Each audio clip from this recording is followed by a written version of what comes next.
बारे में चर्चा की थी और जिसके बारे में हमने आपको पहले कि प्रतिरक्षा क्या होती है, ये कितने प्रकार की होती है, उनके विभिन्न प्रकार क्या होते हैं, सत्य और विश्व से क्या तात्पर्य है, और दूसरा प्रतिजन और प्रतिरक्ष के बारे में बताया था। प्रतिजन के बारे में हमने लगभग विस्तार से चर्चा कर ली थी। आज बारी है प्रतिरक्षी की। प्रतिरक्षी जिसको एंटीबॉडी कहते हैं, प्रतिरक्षी या एंटीबॉडी।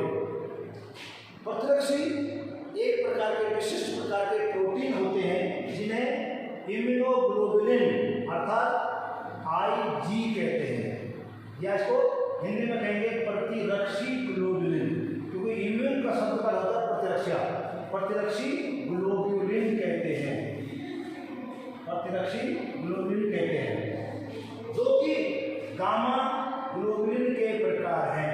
गामा ग्लोबुलिन आप देखेंगे हमारे रक्त में 3 तरह का प्रोटीन होता है। एक का नाम है एल्ब्यूमिन, एक का नाम है ग्लोबुलिन और एक का नाम होता है फाइब्रिनोजन। इन तीनों के अलग अलग कार्य होते हैं, एल्ब्यूमिन का भी, ग्लोबुलिन का भी और फाइब्रिन। इसमें से हम बात कर रहे हैं ग्लोबुलिन, और ये ग्लोबुलिन 3 तरह के होते हैं। एक होता है अल्फा ग्लोबुलिन, एक होता है बीटा ग्लोबुलिन और एक होता है गामा ग्लोबुलिन। जो ये गामा ग्लोबुलिन है, यही गामा ग्लोबुलिन प्रतिरक्षी का निर्माण करते हैं। तो अर्थात प्रतिरक्षी एक विशिष्ट प्रकार के प्रोटीन होते हैं जो गामा ग्लोबुलिन से बनते हैं, इसलिए इनको इम्यूनोग्लोबुलिन या आईजी कहते हैं। और ये किसी खास एंटीजन या प्रतिजन के विरुद्ध बनते हैं। प्रतिरक्षी तभी बनते हैं जब कोई एंटीजन या प्रतिजन हमारे शरीर में प्रवेश करता है और वो हमारे बी रसिका कोशिकाओं को एक्टिवेट करता है, वो प्लाज्मा कोशिका बनाती है और प्लाज्मा कोशिका क्या बनाती हैं, इम्यूनोग्लोबुलिन या प्रतिरक्षी ग्लोबुलिन का निर्माण करते हैं। ठीक है, इसमें हमने एक शब्द और बताया था आपको कि जिस तरह से एंटीजन जो है वो हमारे एंटीबॉडी या से पूर्ण से क्रिया नहीं करता, बल्कि उसके कुछ विशिष्ट भाग ही क्रिया करते हैं। उसको हम कहते हैं एपिटोप या एंटीजेनिक डिटर्मिनेंट, एंटीजेनिक डिटर्मिनेंट निर्धारक कहते हैं। उसी प्रकार हमारे जो प्रतिरक्षी हैं, हमारे जो प्रतिरक्षी होते हैं, ठीक है, ये भी संपूर्ण रूप से एंटीजन से क्रिया नहीं करते, बल्कि इनका कुछ विशिष्ट भाग ही, ये वाला भाग, विशिष्ट भाग ही एंटीजन से क्रिया करता है, उसे पैराटोप कहते हैं। ये एक नंबर के प्रश्न बनते हैं। एंटीजन भी पूरी तरह से क्रिया नहीं करता, कुछ विशिष्ट भाग करता है, उसे एपिटोप कहते हैं। और प्रतिरक्षी का वह भाग जो कि प्रतिजन या एंटीजन से क्रिया करता है, उसे पैराटोप कहते हैं। तो आज का हमारा टॉपिक है कौन सा, प्रतिरक्षी की संरचना। Dear student, antibodies are special type of proteins which are called immunoglobulin. They are found in blood, lymph and other body fluids. यानी हमारे रक्त में, लसिका में और अन्य देह तरफ रहते हैं। They interact with antigen and inactivate or kill them. The whole antibody does not react with any antigen, but some part of the antibody which react with the antigen is called paratope. Now today we will discuss the structure of antibody. It means प्रतिरक्षी की संरचना। Number, प्रतिरक्षी की संरचना अंग्रेजी के alphabet Y के आकार का होता है। प्रतिरक्षी की संरचना अंग्रेजी वर्णमाला के शब्द Y के आकार का होता है, Y के आकार का होता है, जिसमें 4 पॉलीपेप्टाइड श्रृंखला होती है। ध्यान से सुनना, 4 पॉलीपेप्टाइड श्रृंखला। और ये पॉलीपेप्टाइड क्या होते हैं, इसी पॉलीपेप्टाइड को प्रोटीन कहते हैं। क्या कहते हैं, प्रोटीन। जैसे प्रोटीन की जो इकाई होती है वो होती है आपके एमिनो अम्ल, एक एमिनो अम्ल, दूसरा, तीसरा, चौथा, ऐसे सैकड़ों, हजारों, लाखों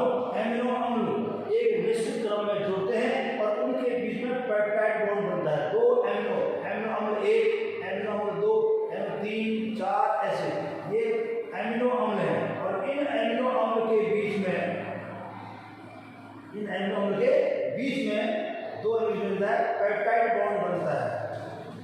पेप्टाइड, मोनोपेप्टाइड, फिर डाइपेप्टाइड, ट्राइपेप्टाइड और करते करते पॉलीपेप्टाइड। इस पॉलीपेप्टाइड श्रृंखला को ही प्रोटीन कहते हैं। क्या कहते हैं? प्रोटीन। अर्थात प्रोटीन की जो आधारभूत इकाई है वो एमिनो अम्ल है। तो हम कह रहे हैं कि प्रतिरक्षी की संरचना में जो है 4 पॉलीपेप्टाइड श्रृंखलाएं होती हैं जो आपस में जुड़कर एक Y के अंग्रेजी के अल्फाबेट या वर्णमाला के अक्षर Y की तरह आपस में व्यवस्थित रहते हैं। ठीक है, उसमें से 2 श्रृंखलाएं बड़ी होती हैं। एक श्रृंखला ये है, ये बड़ी है और भारी भी है क्योंकि इसका अनुभार ज्यादा होता है। बड़ी और भारी, इसको अंग्रेजी में H से कहते हैं, हैवी, H श्रृंखला। और ये भी क्या है? बड़ी है और भारी है। इसका मतलब 2 भारी श्रृंखला होती हैं, इसको हम H2 कहते हैं।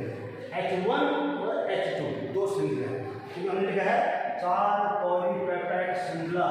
ये श्रृंखला प्रोटीन से बनी होती है और इसमें 2 हल्की श्रृंखला होती हैं, हल्की होती है और छोटी होती है, जो इन दोनों के बाहरी तरफ ऐसे एडजस्ट रहती है। इस तरह से एक प्रतिरक्षी की संरचना में 4 पॉलीपेप्टाइड श्रृंखला जो प्रोटीन से बनी होती है वो होती है। और ठीक है, उसमें से 2 होती है बड़ी और भारी, जिनको H से दर्शाते हैं। H means heavy. इन्हें हैवी से हमने क्या ले लिया? H। तो 2 H है, एक H ये हो गया, एक H हो गया। उसी तरह 2 लाइट माने हल्की या छोटी होती हैं, इसके लिए शब्द आ गया L। इसलिए 2 ही होती है तो H2L2, इसको H2L2 संरचना भी कहते हैं। एक L ये हो गया और एक L ये हो गया।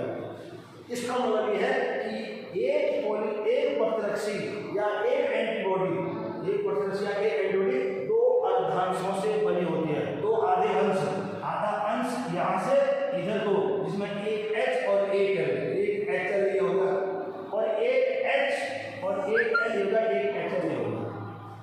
2 अर्धांश यानी आधे अंश, 2 अर्धांश HL, एक अर्धांश में HL और इसमें भी HL। जैसे अगर ह्यूमन बीइंग को ठीक बीचों बीच से काट दिया जाए तो आधा अंश इधर, आधा अंश इधर, और 2 अंशों से मिलकर मैक्सिमम कोण है। ठीक है, इसलिए इसको H2L2 स्ट्रक्चर भी कहते हैं। ओके, अब जो है ये दोनों अर्धांश यानी इधर का H और L और इधर का L आपस में डाइसल्फाइड बॉन्ड से जुड़े रहते हैं। ये सल्फाइड बॉन्ड है, सल्फाइड बॉन्ड से जुड़े होते हैं आपस में, ताकि वे इधर में खिंचे। और इसी तरह एक अर्धांश के सल्फाइड H और L भी आपस में सल्फाइड बॉन्ड से जुड़े होते हैं, सल्फाइड बॉन्ड से जुड़े होते हैं ऐसे। इस तरह से एक हमारा Y आकार का प्रतिरक्षी का संरचना बन जाती है। ठीक है, एक H और L, एक H और L इधर हो जाता है। अब ये देखिए, इसमें से जो हमने लिखा कि 2 हैवी और 2 लाइट श्रृंखला थी, इसमें से जो भारी और हैवी श्रृंखला होती है उसमें एमिनो अम्ल की संख्या, एमिनो अम्लों की संख्या 440 होती है। यानी यहाँ से लेकर यहाँ तक 440 एमिनो अम्ल होते हैं। ठीक है, इस भारी श्रृंखला में भी और इस भारी श्रृंखला में भी, दोनों में 440। जबकि वो हल्की श्रृंखला है जो हमने लाइट होते हैं, इसमें भी और इसमें भी, इन दोनों में इसके ठीक आधे होते हैं। L में कम से कम 220 एमिनो अम्ल होते हैं। ठीक है, हमें पता है कि जब एमिनो अम्लों से प्रोटीन बनता है तो उसके एक किनारे पर शुरुआती किनारा होता है NH2 समूह, एमिनो समूह का। तो इसका NH2 समूह यहाँ है और समापन होता है इसका COOH, कार्बोक्सिल समूह। तो इसका NH2 से शुरुआत हुई और COOH पर समाप्त होता है।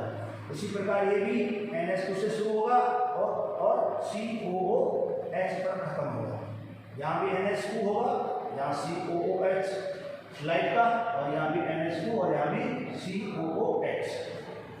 इस प्रकार एक प्रतिरश्मि की जो संरचना होती है वो अंग्रेजी के वर्णमाला के वाई अक्षर की तरह होती है, जिसमें 4 पॉलीपेप्टाइड श्रृंखला होती हैं, जो 2 होती हैं भारी या हैवी प्रत्येक अर्धांश में और 2 होती है हल्की और light.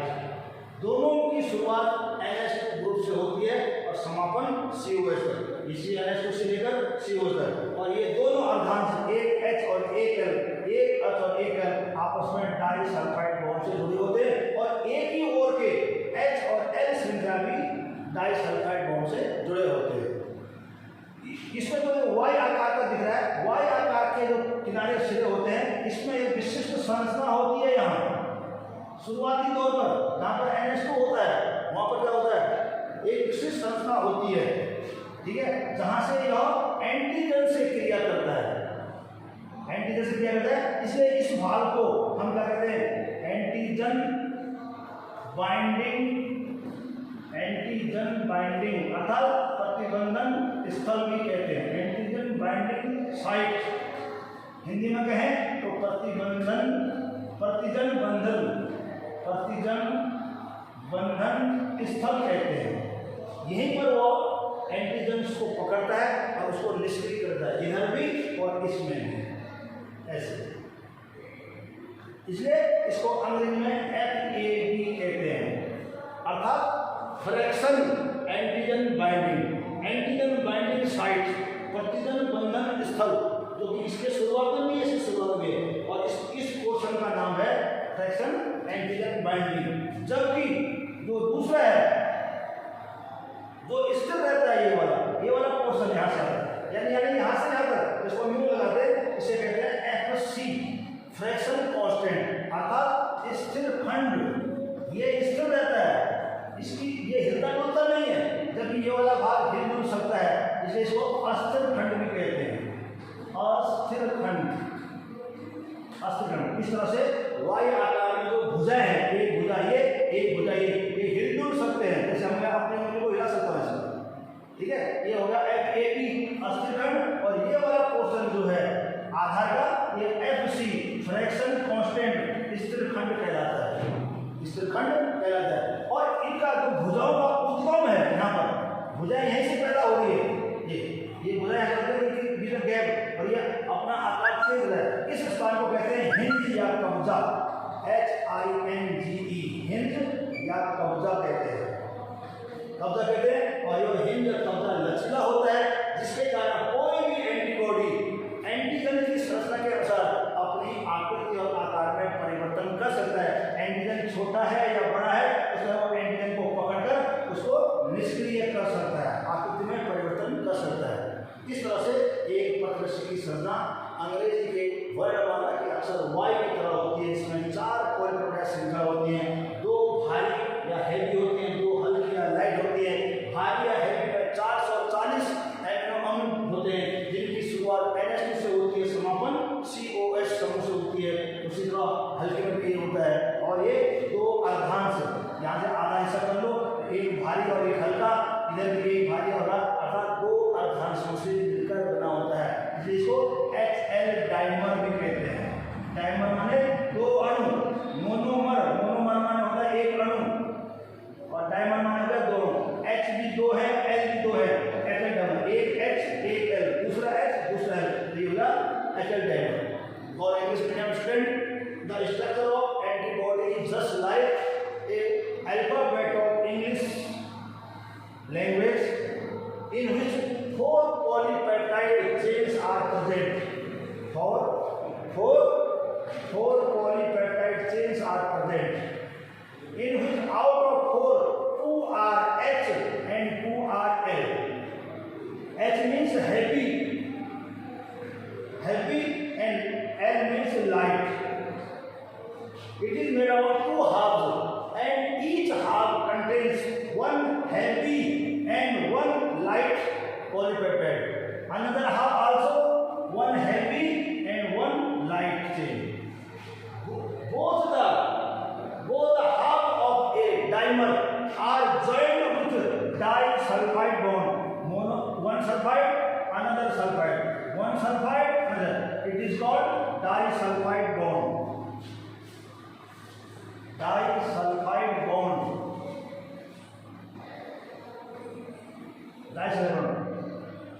Similarly, the high heavy or higher, or let's say, binds with light chain with disulfide bonds. The chains are starting from NS2 group and ends with the COS group. Similarly, it starts from NS2 and finish here ends with the COS group.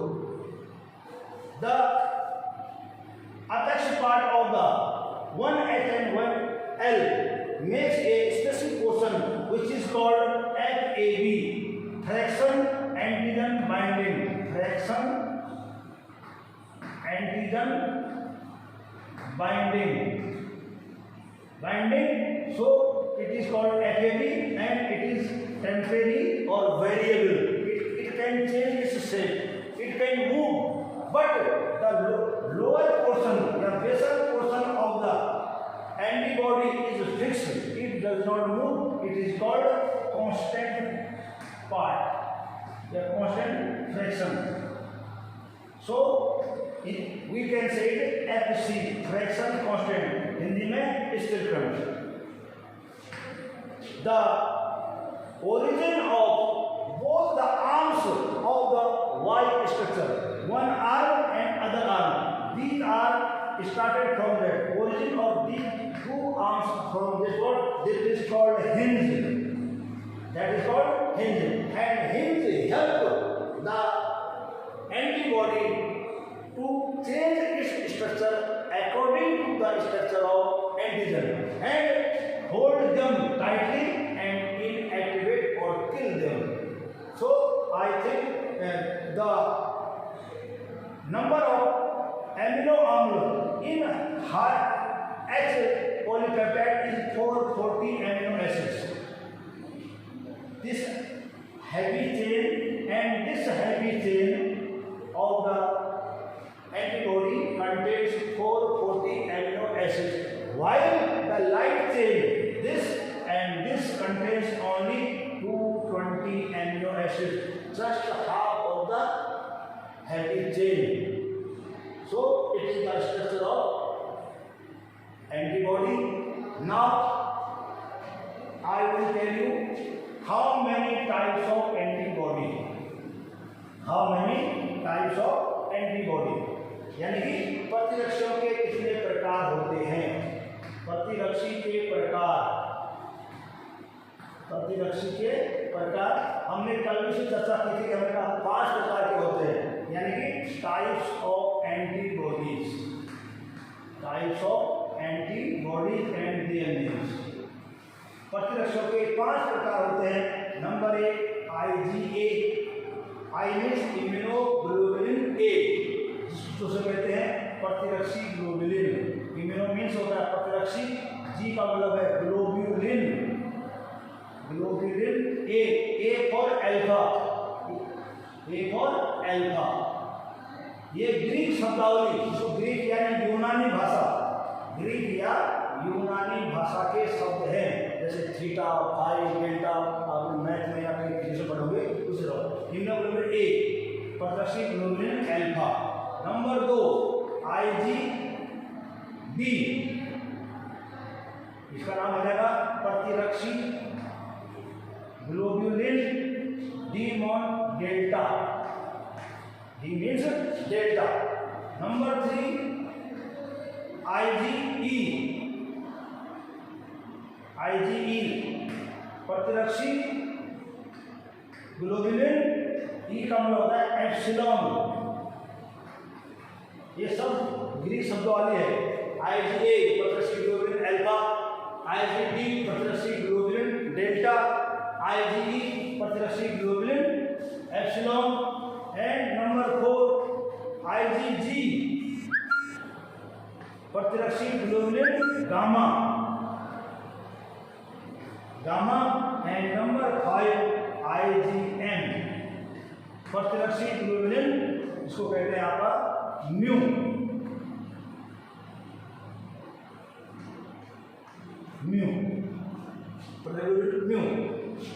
तो इस प्रकार ये 5 प्रकार के प्रतिरक्षी हैं. IgA, IgD, IgE, IgG और IgM. ठीक है. In there are 5 types of There are 5 types of antibodies. Number 1, IgA, IgG, IgE, IgG and IgM. Out of 5, the 2 antibodies IgA and IgM. IgA has pentamer. इसका मतलब इसमें 5 अणु होते हैं देखने मतलब H और L के 5 होते हैं HL के। जैसे हम लोग को एक सामान्य संरचना बताई थी, उस नाम में कहा था ये HL का डाइमर या 2 अणु होते हैं, एक H और एक L, एक H और एक L, इसको बोलते हैं डाइमर। इसका ये होता है पेंटामर, पंचलक कहते हैं इसको, और ये होता है आपका द्विलक, अर्थात इसलिए डाइमर होता है। IgA पेंटामर या पंचलक है, IgM द्विलक या डाइमर है, और बाकी IgD, IgL, IgM ये मोनोमर यानी कि एक लक होते हैं। इनमें एक हैवी और एक लाइट श्रृंखला ही पाई जाती है। ओके, अब मैं बता रहा हूँ कि ये क्या क्या काम आते हैं, कैसे काम करते हैं। पहला IgA। IgA इस प्रकार का प्रतिरक्षी है क्योंकि ये कहाँ पाया जाता है, ये माँ के दूध में पाया जाता है।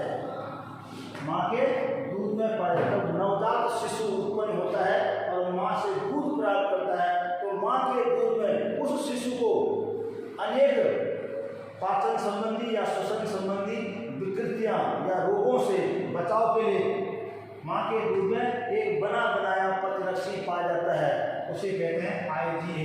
इसका मतलब IgA present in mother's milk which provides safety to the nascent baby from the digestive and respiratory disorders। यानी वो पाचन और श्वसन संबंधी जो गड़बड़ियां होती हैं, दोष होते हैं, उन दोषों को दूर करने के लिए यह प्रतिरक्षी काम आता है। ठीक है, IgA। नंबर 2 था IgD। IgD जो है वो शरीर में प्रतिरोधक क्षमता बढ़ाने के काम आता है। It increase the resistant power of the body। Number 3 IgE। IgE जो है वह एलर्जी में काम आता है, एलर्जी में काम आता है। इट एक्ट जो हमारे शरीर के जो WBC है, WBC का एक प्रकार है बेसोफिल और त्वचा के नीचे होते हैं कोशिकाएं, मास्ट कोशिकाएं। इट मीन्स IgE त्वचा के नीचे मास्ट कोशिकाओं पर कार्य करती हैं और बेसोफिल्स से रिएक्ट करती हैं, और हमें एलर्जी जो होती है वो IgE के कारण ही होती है। ठीक है, और नंबर 4 हो गया आपका IgM। IgM एक है, ये ऑटो इम्यून डिजीज, स्व प्रतिरक्षा रोग का कारण बनता है। कभी कभी हमारा जो इम्यून सिस्टम या प्रतिरक्षा तंत्र होता है वो हमारे शरीर पर ही हमला कर देता है, क्योंकि वह एंटीजन शरीर का है या बाहर का है, यानी बाहर की कोशिकाएं या अंदर की कोशिकाओं में पहचान नहीं पाता, चूक जाता है। तो ऐसे में IgM की मात्रा बढ़ जाती है और वो शरीर के अंदर के पदार्थ या कोशिकाओं को भी बाहरी पदार्थ या एंटीजन मानकर उन पर हमला करता है, जिससे हम ही को परेशानी होती है। उसको हिंदी में कहते हैं स्व प्रतिरक्षा रोग कहते हैं, और यह इसके लिए IgM उत्तरदायी है। और एक बचती है लास्ट में, वो है IgG बहुत ही महत्वपूर्ण प्रतिरक्षी है। ठीक है, जिसको इम्यूनोग्लोबुलिन गामा कहते हैं। ठीक है, और यह जो है प्रमुख यानी मेन संवहनी, शरीर में इधर उधर जाने वाला, एक भाग से दूसरे भाग संवहन वास्कुलर प्रमुख संवहनी प्रतिरक्षी है। ठीक है, और यह सर्वाधिक मात्रा में पाया जाता है। सबसे अधिक अगर हमारी बॉडी में कोई बनता है तो IgG ही बनता है। ठीक है, और यह इतना शक्तिशाली है कि यह शरीर में एक स्थान से दूसरे तक भ्रमण करते हुए, यहाँ तक कि गर्भवती माता से प्लेसेंटा या आवल कहते हैं, जिसे माँ बच्चे से जुड़ा होता है, कहते हैं प्लेसेंटा या अपरा या आवल कहते हैं।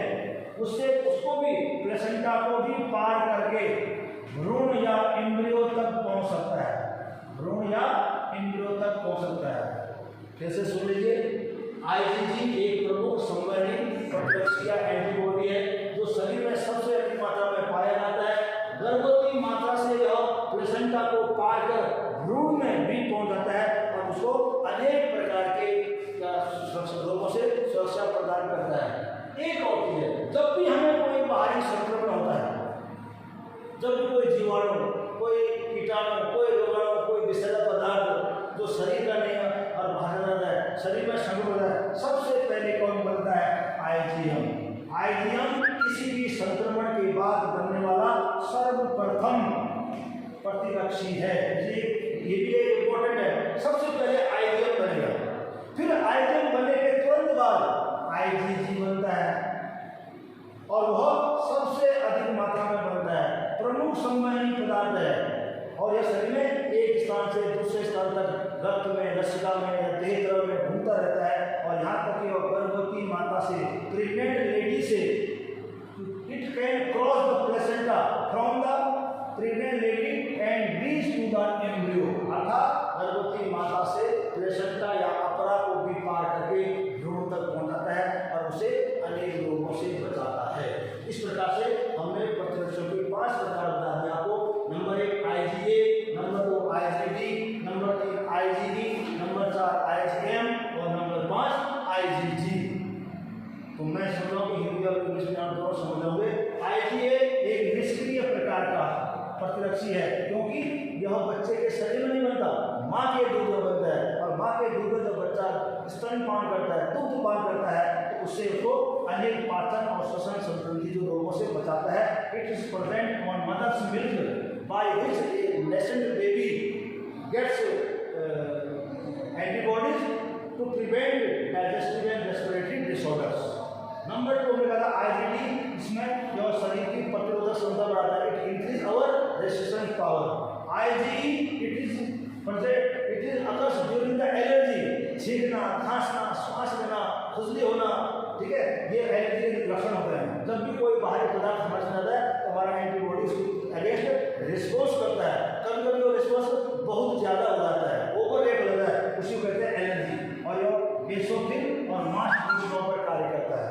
नंबर 4 आईजीएम, ये हमारे शरीर में कभी-कभी जो है हमारे प्रतिशत तत्व की एक विशेषता ये होती है कि वो बाहरी अणु और आंतरिक अणु में भेद कर देता है, कौन बाहर का कौन अंदर है, और बड़ी सावधानी से बाहर के अणु को पहचान कर नष्ट करता है। लेकिन कभी-कभी ये चूक हो जाती है और वो हमारे शरीर के अंश को या कोशिकाओं को या अंगों को बाहरी समझकर क्या करता है, हमारे अंगों को ही नष्ट करता है। उसे हम कहते हैं स्व प्रतिरक्षा रोग, अपने ही प्रतिरक्षा तंत्र का अपने पर ही हमला या आक्रमण, जिसको ऑटो इम्यून डिजीज कहते हैं।